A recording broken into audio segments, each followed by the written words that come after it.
حضور اکرم نور مجسم شاہ کائنات صلی اللہ علیہ وآلہ وسلم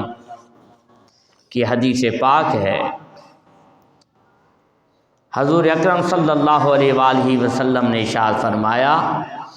اور اس حدیث کو روایت کرتے ہیں حضرت ابو یحییٰ رضی اللہ تعالی عنہ۔ انہوں نے حضرت علی المرتضیٰ کو قسم اٹھا کر کہتے ہوئے سنا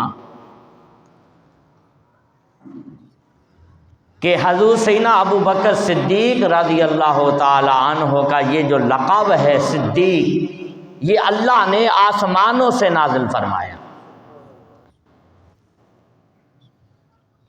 ابو بکر صدیق کو صدیق کس نے کہا؟ اس رب نے کہا کہ یہ صدیق ہے۔ دیکھیں کتنا کمال اور کتنی عظمت حضور سیدنا ابو بکر صدیق رضی اللہ تعالی عنہ کو ملی کہ ان کو اللہ وحدہ لا شریک نے آسمانوں سے صدیق کا خطاب عطا فرمایا کہ یہ میرے مصطفیٰ، یہ جو آپ کا غلام ہے یہ صدیق ہے۔ اور آپ کا اصل نام کیا ہے؟ آئیں یہ روایت بھی آپ کو سناتا چلوں۔ اور اس روایت کو امام طبرانی نے بیان کیا معجم الکبیر میں کہ حضرت سیدنا ابو بکر صدیق کا نام حضور پاک صلی اللہ علیہ وآلہ وسلم نے عتیق رکھا، یعنی عتیق کہا، مگر جو آپ کا اصل نام ہے وہ عبداللہ بن عثمان ہے۔ کیا نام ہے؟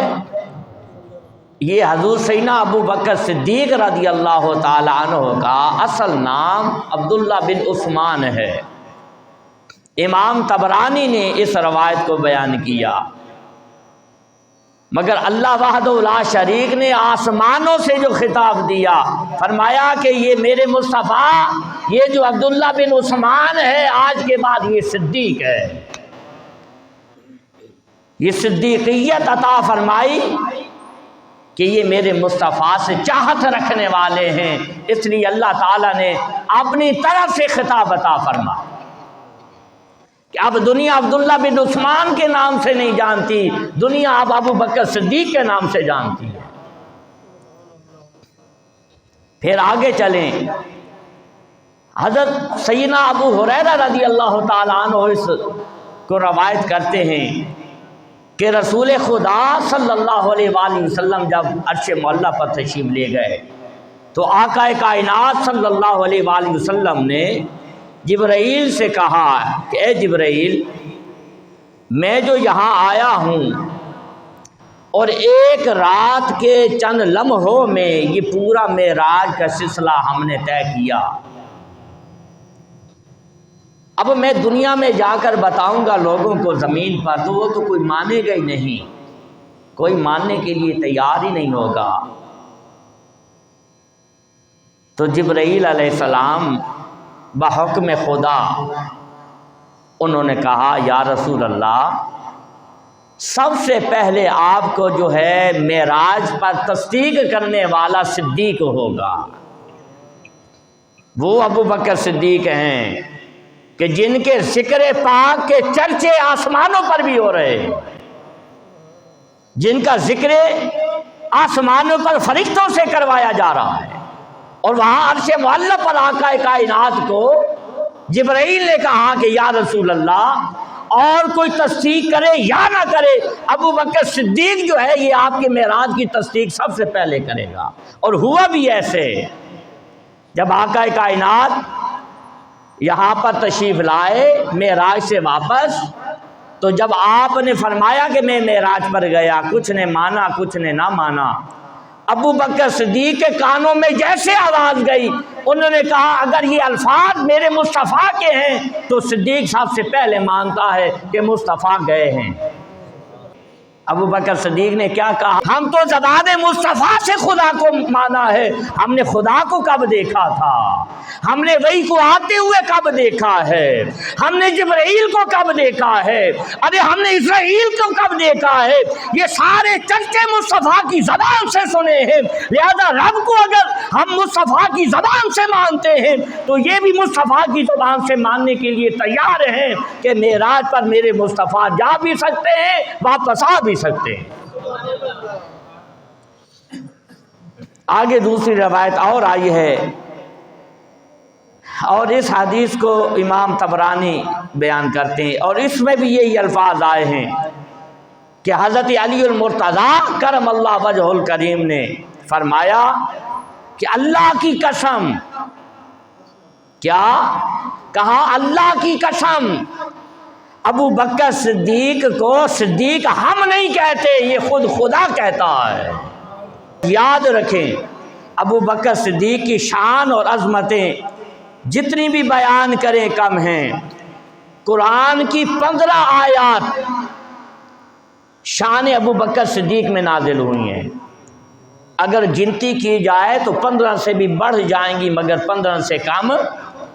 غار ثور کے اندر آقا کائنات کے ساتھ حضور سیدنا ابو بکر صدیق رہے،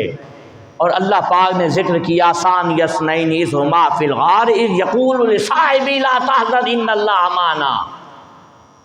غار ثور میں حضور بیٹھے ہیں، ابو بکر صدیق ساتھ ہیں، اللہ تعالیٰ نے ان دونوں کا ذکر کیا، فرمایا ثانی اثنین اذ ھما فی الغار، دو میں سے دوسرا، ثانی اثنین اذ ھما فی الغار، اور جب وہ غار میں تھے دونوں، اذ ھما فی الغار۔ اور اس بات کو ہر فرقہ کا آدمی مانتا ہے کہ اس ھما سے مراد، ثانی اثنین سے مراد ایک ابو بکر صدیق ہیں، ایک آقا کائنات کی ذات ہے۔ غار ثور میں کوئی اور تیسرا شخص نہیں تھا، تو قرآن نے اس کا واضح ذکر کیا، فرمایا ثانی اثنین اذ ھما فی الغار اذ یقول لصاحبہ لا تحزن ان اللہ معنا۔ جب غار ثور میں بیٹھے تھے، کافر آ گئے، غار کے داہنے پر کھڑے ہو گئے۔ اب حضور سیدنا ابو بکر صدیق رضی اللہ تعالیٰ عنہ پریشان ہوئے، اور پریشان ہو کر کہنے لگے آقا کافر تو آ گئے، اب ہمارا جو ہے یہ ان کو پتہ چل جائے گا۔ اللہ تعالیٰ نے اس کی وضاحت قرآن میں کر دی، ثانی اثنین، دو میں سے دوسرا جو غار میں تھا، اذ ھما فی الغار اذ یقول لصاحبہ لا تحزن ان اللہ معنا۔ جب انہوں نے غم کا اظہار کیا تو کیا کہا اللہ نے کہ مصطفیٰ کریم نے فرمایا اذ یقول لصاحبہ، کہ اس نے اپنے صحابی کو کہا، ارے آپ قرآن کی ساری آیتیں پڑھ لیں، کسی بھی صحابی کو قرآن نے صحابی نہیں کہا، ایک واحد ابو بکر صدیق ہیں جن کی صحابیت کا ذکر قرآن پاک میں آیا، اور جن کو صحابی قرآن نے کہا۔ ارے جتنے صحابی ہیں، ہر صحابی کا ذکر یا مصطفیٰ کریم کی زبان سے ہوا کہ یہ میرا صحابی ہے، یا کتاب التاریخ کے اندر آیا، یا حدیث میں آیا، یا فقہ میں آیا، یا محدثین نے بیان کیا، اور واحد ابو بکر صدیق کی ذات ہے جن کے لیے اللہ نے قرآن میں فرمایا اذ یقول لصاحبہ، کہ میرا مصطفیٰ اپنے صحابی سے کہہ رہا تھا، اذ یقول لصاحبہ لا تحزن ان اللہ معنا، اے میرے ابو بکر پریشان نہیں ہونا، اللہ ہمارے ساتھ ہے۔ کتنا پیارا ذکر اللہ پاک ساتھ کر رہا ہے، مصطفیٰ کریم کا ذکر ہے، ساتھ حضور سیدنا ابو بکر صدیق کا بھی ذکر ہے۔ اور پھر اذ یقول لصاحبہ، یہ بڑی ایک نکتہ کی بات ہے کہ اللہ پاک نے فرمایا میرے مصطفیٰ نے کہا اور میرے صحابی پریشان نہیں ہونا، تو حضور سیدنا ابو بکر صدیق کی صحابیت کا جو انکار کرے گا، اس نے صحابیت ابو بکر کا انکار نہیں کیا، اس نے نص قرآنی کا انکار کیا، اور جو نص قرآنی کا انکار کرے وہ خود آپ سمجھ لیں وہ کس زمرے میں جائے گا۔ جو قرآن کا انکار کرے، جس نے ابو بکر صدیق کی صحابیت کا انکار کیا، اس نے قرآن کی آیت کا انکار کیا، اس نے اللہ کے فرمان کا انکار کیا، اس نے اللہ تعالیٰ کی پاک کلام کا انکار کیا۔ تو لہذا